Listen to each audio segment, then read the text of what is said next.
Apa kabar semuanya para pemirsa pencari ilmu pengetahuan yang sangat cerdas dan berbahagia.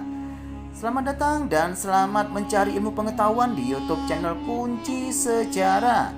Nah, kali ini kita berjumpa lagi ya. YouTube channel Kunci Sejarah akan memberikan sebuah ilmu pengetahuan serta akan membahas tentang kisah keris Empu Gandring yang terkubur di kawah Gunung Kelut.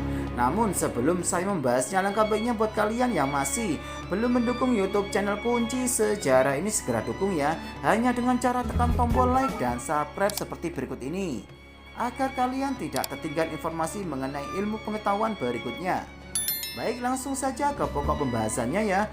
Kisah keris Empu Gandring yang terkubur di kawah Gunung Kelut.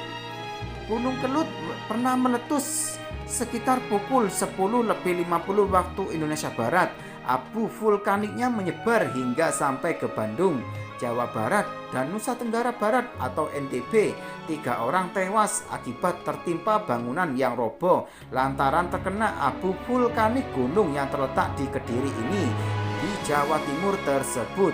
Gunung Kelut memiliki legenda yang panjang di negeri ini. Saat kerajaan Majapahit berjaya, Gunung Kelut juga sempat meletus. Letusan Kelut menjadi perhatian raja terbesar, yaitu kerajaan Majapahit saat itu, yaitu Hayam Wuruk. Bahkan konon kawah Kelut dijadikan tempat memberangus aura jahat keris Empu Gandring oleh Raja Singosari saat itu, yaitu Wisnuwardana.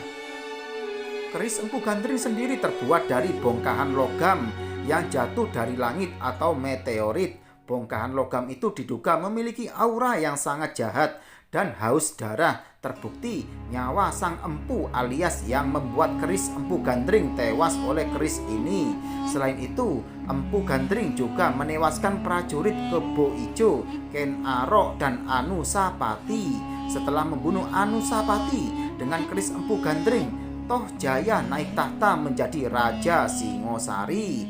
Belum genap setahun menjabat sebagai Raja Singosari, Toh Jaya tewas dalam sebuah pemberontakan yang dipimpin oleh Ranggawuni yang merupakan anak Anusapati. Ranggawuni yang membalaskan dendam ayahnya tersebut akhirnya menjadi Raja Singosari dan bergelar Wisnuwardana pada tahun 1248 sampai 1268. Di masa kepemimpinan Wisnuwardana inilah perseteruan antar keluarga dalam dinasti Rajasa berakhir. Wisnuwardana menikah dengan putri eks kerajaan Kadiri yang tamat riwayatnya setelah dikalahkan oleh Ken Arok, pendiri kerajaan Singosari. Berabad-abad silam, Jawat Wipa atau Pulau Jawa dikisahkan selalu dalam kondisi tidak stabil. Daratannya terombang-ambing, timbul tenggelam, terayun oleh gelombang samudra. Kalangan dewata di kahyangan pusing 7 keliling, hingga akhirnya muncul ide cemerlang dari Betara Guru. Jawat Wipa harus diberi pemberat biar tidak terus terombang-ambing. Demikian ide cemerlang Betara Guru. Mahameru yang ada di Jambut Wipa atau India harus dipindahkan ke Jawat Wipa. Lanjut sang Betara menjelaskan gagasannya. Para dewata sepakat Gunung Mahameru dipindahkan ke Pulau Jawa. Namun dalam proses pemindahannya, bagian gunung berguguran di sepanjang perjalanan hingga menjadi gunung-gunung lain di Jawa. Satu di antara gunung-gunung itu adalah Kamput atau Kelut.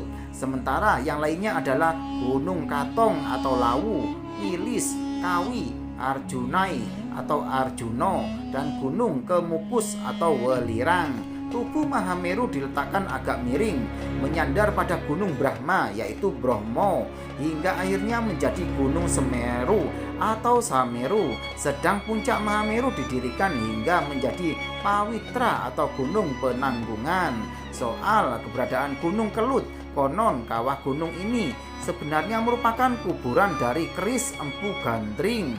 Meski kebenaran atas kisah ini masih perlu pembuktian, namun banyak warga yang terlanjur mempercayainya. Tetapi sejarah mencatat betapa haus darahnya keris ciptaan Empu itu. Selain merenggut jiwa si penciptanya, Empu Gandring sendiri juga merenggut jiwa si pemesan, yaitu Ken Arok dan beberapa raja Singosari lainnya. Nah, demikianlah penjelasan dari YouTube channel Kunci Sejarah yang diambil dari berbagai sumber mengenai kisah keris Empu Gandring yang terkubur di kawah Gunung Kelut. Semoga bisa menambah ilmu pengetahuan buat kalian semuanya ya. Dan jangan lupa selalu simak YouTube channel Kunci Sejarah ini setiap harinya agar kalian tidak tertinggal informasi mengenai ilmu pengetahuan berikutnya. Sekian, terima kasih, semoga bermanfaat.